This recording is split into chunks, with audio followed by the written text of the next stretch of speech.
안녕하세요. 비탐성 빛의 교회와 함께하는 성경 공부해 오신 빛의 성도님들, 새롭게 시작된 한 주에 또 새로운 마음으로 함께 하나님 말씀 읽고 묵상하고 또 공부할 수 있어서 참 좋습니다. 이번 한 주도 아침마다 새로운 좋으신 우리 하나님의 은혜와 긍휼이 우리 모든 성도님들과 함께 하시기를 바랍니다. 기도하고 오늘 말씀 공부 함께 시작하겠습니다. 하나님, 오늘도 또 이번 한 주도 새로이 시작할 수 있는 건강과 힘을 주셔서 감사합니다.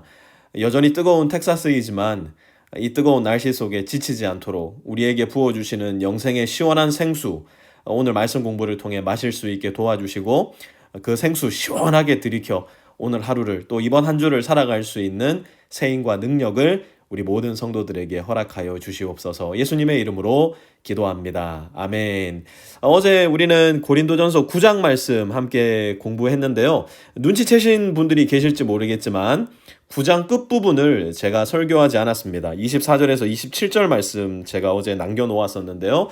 10장 말씀과 좀 이어서 보기 위해서 조금 아껴두었는데요. 9장의 내용을 다시 한번 복습을 해보도록 할게요. 바울은 고린도 성도들에게 사도로서의 권리, 그에게 있었다 주장했습니까? 없었다 주장했습니까? 있었다 주장했습니다. 그 권리가 무엇이었습니까? 먹고 마실 권리였고요. 그리고 가족들을 데리고 다닐 권리, 또한 재정적인 지원을 받을 수 있는 권리를 이야기했습니다. 그러나 바울은 단 한 번도 고린도 성도들에게 이러한 권리를 주장하지 않았어요. 이유는 딱 하나였습니다. 바로 고린도 성도들이 단 한 사람이라도 10사람, 100사람, 1000사람이 아니라 단 한 사람이라도 바울이 전하는 복음을 통해서 구원을 받고 영생을 얻어 이 세상에서부터 하나님과 연결된 관계 속에 살아가게 하기 위해서였어요. 그것이 바울의 인생 목적이었고 인생 사명이었던 겁니다.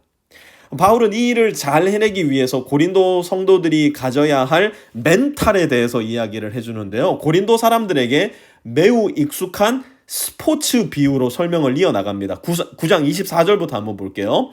경기장에서 달리기 하는 사람들이 어떻게 달린다고요? 모두 달리지만, 여기에서 모두라는 단어가 대단히 중요합니다. 모두 달리지만 상을 받는 사람은 하나뿐이라는 것을 여러분은 알지 못합니까? 이와 같이 여러분도 상을 받을 수 있도록 달리십시오.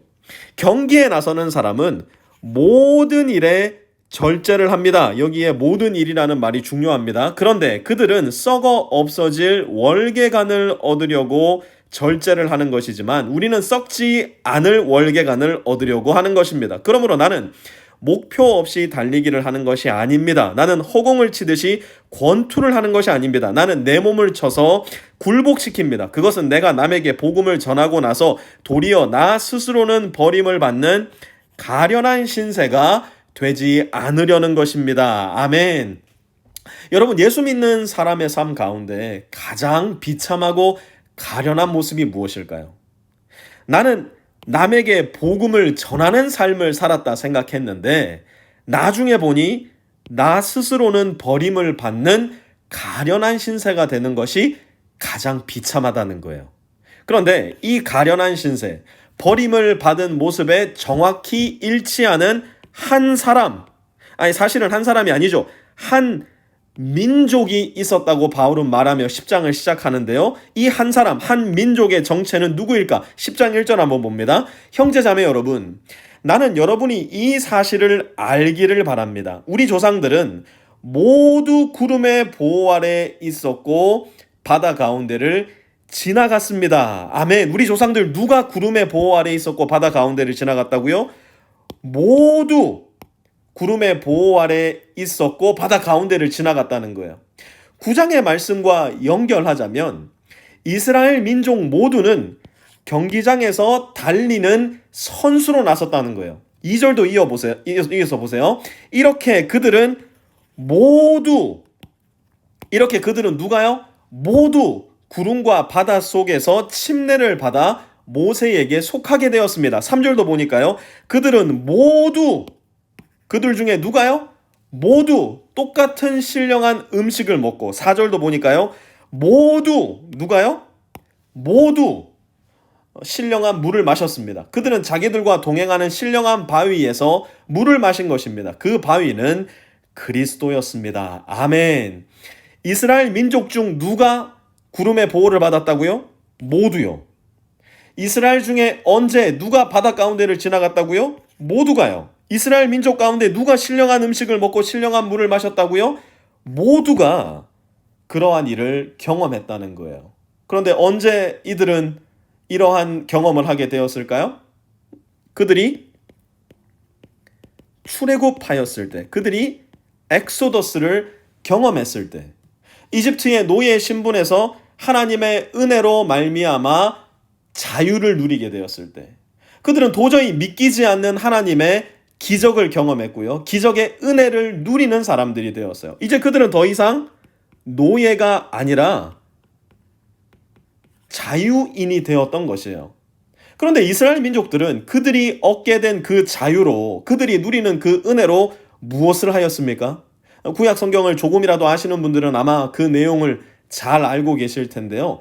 내일 말씀을 스포일하지 않기 위해 조금 아껴두겠지만 long story short, 이스라엘 민족은 그들이 받은 자유로 방종하고 불순종하여서 그들의 자유를 구부러뜨리고 어그러뜨려서 결국에는 그들이 버림을 받는 가련한 신세가 되고 말았어요. 고린도전서 8장부터 시작된 우상에게 바쳐진 고기를 먹어야 되느냐 말아야 되느냐, 9장에서 바울 자신을 예로 들어 그에게 있는 권리와 자유를 그는 어떻게 사용하고 있는가, 이 문맥 속에 바울이 이스라엘 민족들의 방종한 모습을 이야기하는 것은 도대체 무슨 의미가 있는 걸까요?